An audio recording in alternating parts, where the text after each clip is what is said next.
అందుకని ఇశ్రాయేల్ జనాంగం అంతా ఏం చేస్తారంటే మాకు రాజు కావాలి, మాకు రాజు కావాలి, నువ్వు పెద్దవాడు అయిపోతున్నావు, నీ తర్వాత నీ కుమారులు సరైన క్రమంలో లేరు, సరైన విధానంలో లేరు, మాకు వాళ్ళొద్దు. ఎందుకు? సరైన న్యాయాధిపతి వాళ్ళని ఎక్కడ నియమించారు? వాళ్ళని వాళ్ళని నియమించారు. అక్కడ వాళ్ళు ఏం చేస్తున్నారు? సరిగ్గా ఎవరు డబ్బులు ఇస్తే వాళ్ళ వైపే మాట్లాడుతున్నారు, అంతేగాని న్యాయంగా అనేది వాళ్ళు చెయ్యట్లేదు. కాబట్టి మాకు వాళ్ళొద్దు, నీ తర్వాత మాకు ఎవరు కావాలని అడిగారు? రాజు కావాలి. అయితే రాజు కావాలన్నప్పుడు సమూయేలు ఏం చేస్తాడంటే 8వ అధ్యాయంలో దేవుని దగ్గరికి వెళ్ళి మొరపెడతాడు.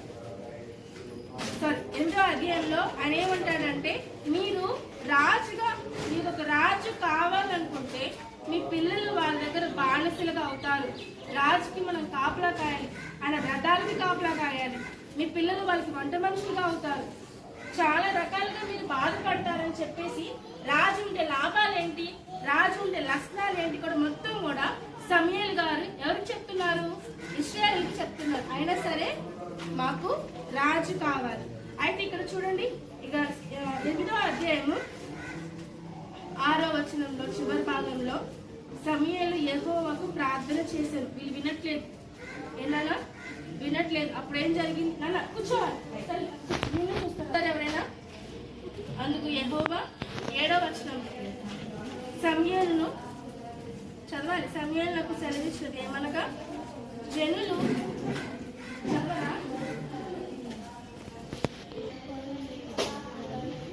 విసర్జించి ఉన్నారు, వారు నన్ను విసర్జించి ఇతర దేవతలను పూజించి నేను ఐగుప్తుల నుండి వారిని రప్పించిన వాటి నుండి నేటి వరకు తాము చేయుచు వచ్చి కార్యములన్నీ ప్రకారముగాను వారు నీ ఎడల జరిగించుతున్నారు, వారు చెప్పిన మాటలు అంగీకరించుము. ఏమని చెప్పారు ఇక్కడ?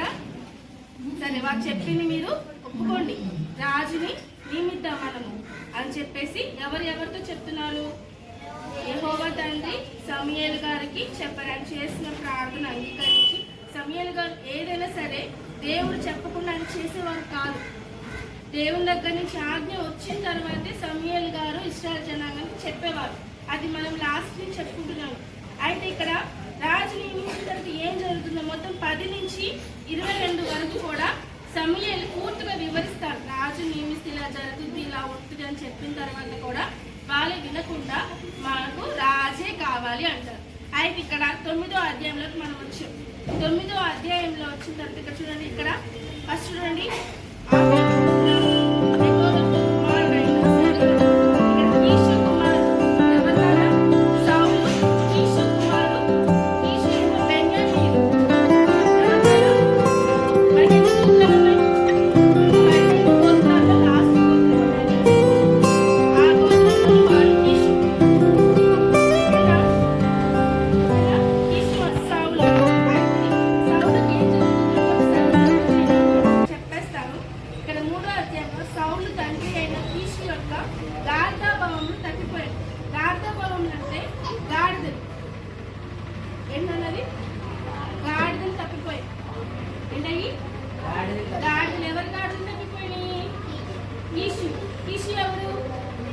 సౌలు తండ్రి గోత్రం కాదు, ఎవరినైనా సౌలు తండ్రి బెన్యామీను, ఓకేనా? ఇతని ఒక గాడిద భవనం అంటే గాడిదలన్నీ తప్పిపోయిన తర్వాత తన తండ్రి కీషు వచ్చి సౌలు చెప్తాడు, సౌలు ఇలాగ మన గాడిదలు తప్పిపోయినాయి, నీవు నీ యొక్క సహచారాన్ని తీసుకొని వెళ్ళి నీవు ఆ గాడిదలు ఎక్కడున్నాయో నెత్తిరా అంటాడు. ఎక్కడికి వెళ్ళారమ్మా? గాడిదలు నెక్కడానికి వెళ్ళారు. అయితే ఇక్కడ 6వ వచనంలో చూద్దాం, మనకు కనపడతలేదు, ఎంత నెతికినా కనపడట్లేదు. కనపడకపోతే అక్కడ అంటారు, ఇతను చెప్తారు, వాళ్ళ ఫ్రెండ్ చెప్తారు అనమాట సౌలుకి.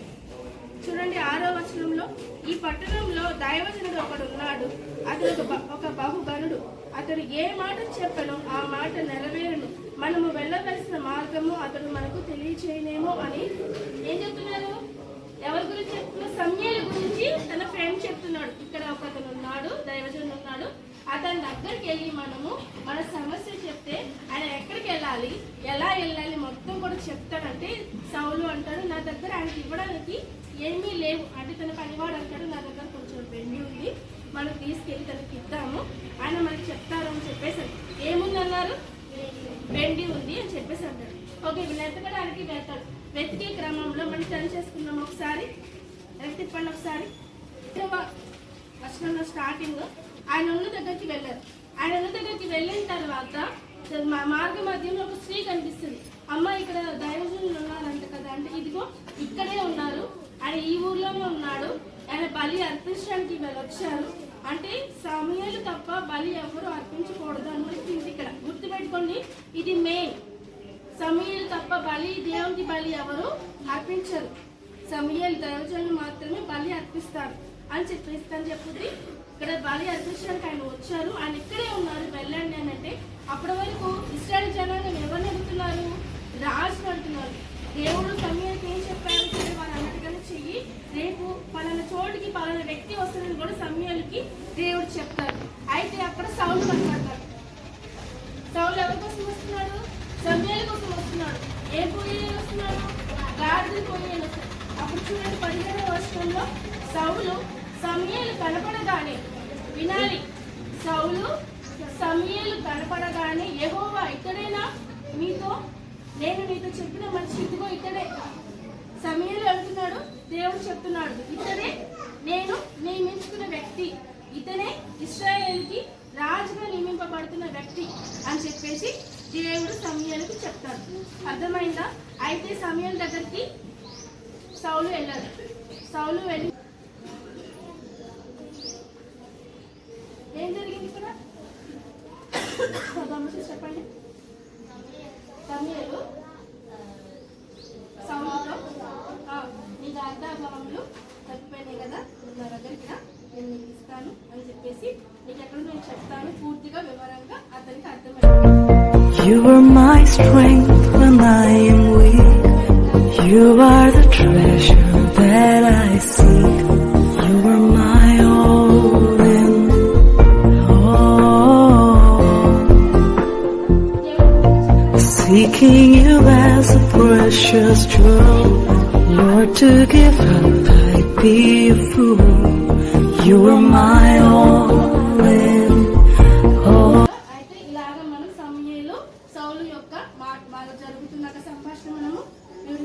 ఓకేనా? అర్థమవుతుందా? అయితే ఆ రోజు తన దగ్గరే ఉంటారు. ఉన్న తర్వాత లాస్ట్ లో చూడండి, 27వ వచనంలో చూడండి, 9 లాస్ట్. ఊరి చివరకు వచ్చుండగా సమూయేలు సౌలుతో, మనకంటే ముందుగా వెళ్ళమని ఈ పని వంట చెప్పగా, దేవుడు సెలవిచ్చినది నేను నీకు తెలియచేసే వరకు నీకు ఇక్కడ నేను నిలిచి ఉండమన్నాడు. అందుకే వాడు అప్పుడు 10 ఏం జరిగింది? 10వ అధ్యాయంలో ఏం జరిగింది చూడండి. అప్పుడు సమూయేలు తైలపు బుద్ధి పట్టుకొని ఏం చేశారు? చదవాలి. ఏం జరిగింది నాన్న? అక్కడ తైలపు బుద్ధి తీసి సౌలు తల మీద వేసిన తర్వాత ఏం జరిగింది? తనని అభిషేకించారు. ఏం జరిగిందన్నా? అభిషేకించి నిన్ను దేవుడు రాజుగా కోరుకుంటున్నాడు. ఇశ్రాయేల్ మీదకి నిన్ను దేవుడు, ఇప్పటి వరకు కూడా ఎవరున్నారు ఇశ్రాయేల్ మీద? న్యాయాధిపతులు ఉన్నారు. ఫస్ట్ రాజు ఎవరు ఇశ్రాయేల్కి? సౌలు. సౌలు ఎవరు నియమించారు? ఎవరు నియమించారు?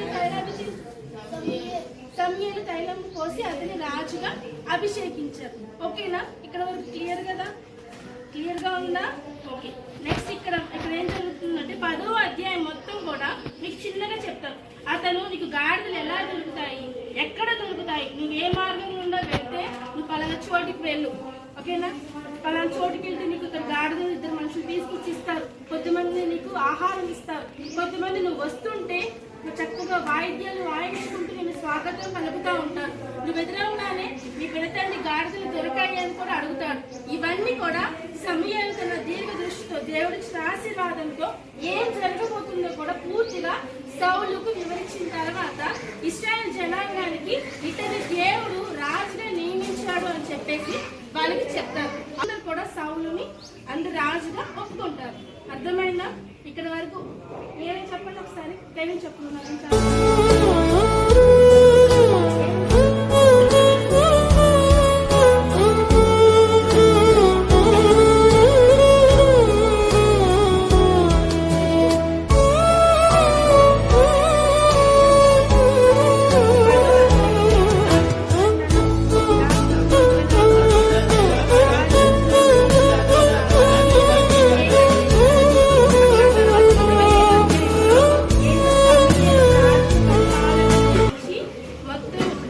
ఒక గ్రంథమందు రాసిన యెహోవా సన్నిధి ఉంచెను. అంటే రాజు ఎలా పరిపాలించాలి, రాజు ఎలా ఉండాలి, ఆయన నియమాలు ఏంటి, ఆయన కట్టడలు ఏంటి, ఆయన ఏం చేయాలని చెప్పేసి ఒక గ్రంథం అనేది ఇస్తాడు. అప్పటి వరకు కూడా రాజు పరిపాలన లేదు కదా, ఉందా ఎవరు చేశారా రాజుగా? అప్పటి వరకు ఏమీ లేదు. స్టార్టింగ్ అప్పుడు సమయాలు కూడా ఏం చేయాలి అంటే అక్కడ మనకి రాజ్యాంగం అంతా ఫస్ట్ ఇచ్చినట్టు ఎవరు? రాజ్యాంగం ఫస్ట్ ఎవరు ఇచ్చినట్టున్నారు? సమయాలు కదా, సమయాలు ఇచ్చినట్టు. అవునా కదా? రాజు ఎలా పరిపాలించాలి, ఒక రాజు నియమిస్తే ఆయన ఏం చేయాలి, ఆయన కట్టడలేండి, ఒక అన్యాయం తీర్పు న్యాయం తీర్పు ఎలా ఉండాలి, ప్రతిది కూడా సమయాలు గారు ఒక చక్కగా రాసి గ్రంథంలో పెట్టి ఇస్తారనమాట. అర్థమైందా? ఇది మనకి రాజు చేతిలో ఉంటుంది. ఆ రాజు శాస్త్రాల ప్రకారము రాజు చేయాల్సి ఉంటుంది. ఓకేనా? అర్థమైంది? తన ఇష్టానుసారంగా చేసేస్తే కుదరదు. నన్ను రాజు కూర్చోబెట్టాలి, ఇచ్చేయి వచ్చేయి అంటే కుదరదు. అర్థమవుతుందా? అందుకనే ఒక శాసనాన్ని నిలబెట్టారు. ఇది సీఎం కూర్చొని ఒకరికి ఇచ్చారు. ఆ సీఎం కూర్చొని నాకు నచ్చినట్టు చేసేస్తాను, నాకు எந்த பக்கம் வந்தாலும் நீங்க என் கூடாரம் தீங்கு என்னை அணுகாது துர்ச்சன பிரவாகம் சூழ்ந்திட நின்றாலும் துளியும் என்னை நெருங்காது சிறு வெள்ளாட்டு கிடை போல் கிடந்தே